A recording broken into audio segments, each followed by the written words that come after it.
At noon, we got Boston College, who's 1-3, traveling to Pitt, who's 2-2.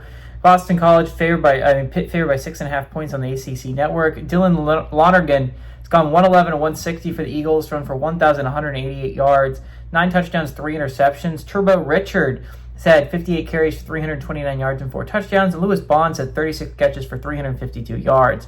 Eli Holstein for the Panthers gone 72 of 114, thrown for 1,050 yards, 11 touchdowns, 5 interceptions. Desmond Reed has had 24 carries for 142 yards and a touchdown on the ground, and Raphael Williams Jr. had 16 catches for 502 yards and 4 touchdowns. Pitt barely leads the series 18-16 all-time. Last game did go to Boston College in 2024, and Boston College has won 3 of the last 4 times these two teams have played. Boston College has not won at Pitt, though, since 2019. Narduzzi, during his tenure at Pitt, is 1-3 against the Eagles, and Bill O'Brien's 1-0 against the Panthers in his career as the Boston College head coach. All right, I think what is a really interesting part here is, man, this game is not super important for the playoff picture, but, man, if a couple games went different ways, this game would be so important. Like, Boston College is a couple of bounces away from being 3-1, right? The only game where they lost pretty handily was the Stanford game. They could have easily beaten Cal last week, and they could have easily beaten Michigan State when they played in double overtime. Pitt's 2-2, but they could easily be 4-0. Like, if they don't blow the game against West Virginia, that ends up going to overtime. And they had a substantial lead against Louisville last week and blew it.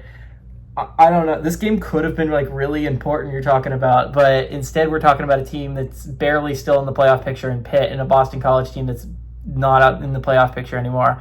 I think these teams are really interesting when you're talking about who's going to get to go bowling, right? Boston College is not a bad squad, and neither is Pitt.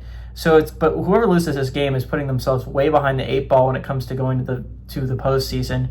Obviously, 1-4 is practically a death sentence when you're trying to go bowling. Boston College has still some extremely difficult games ahead on their schedule. Pitt does as well, but they're 2-2. I think this game is a really important game for Narduzzi, right? You're talking about the fact that you can't lose this game. If you're Pat Narduzzi, like, they've already lost 2 games that they should have won. You cannot be losing to a bad Boston College team if you want to keep your job heading into next year as the Pitt head coach. I think this game is really interesting from that perspective. Like, this is a big game for Narduzzi to keep his job. And Bill O'Brien's a really great coach. This team just has not been as good as it should be underneath O'Brien. Again, they're a couple of bounces away from being 3-1, man. But this Panthers team has shown that they can really compete with almost anyone, right? They went toe-to-toe with Louisville last week, and this Louisville team that I had in my college football playoff prediction at the beginning of the year. I think this Panthers team is still a pretty solid team. I think they just have had some bad bounces, and I think this is a team that could be 4-0. And I think they're going to stay in the playoff picture for at least a little bit longer. I like the Panthers to win, but honestly, I like Boston College to cover that 6.5 point spread.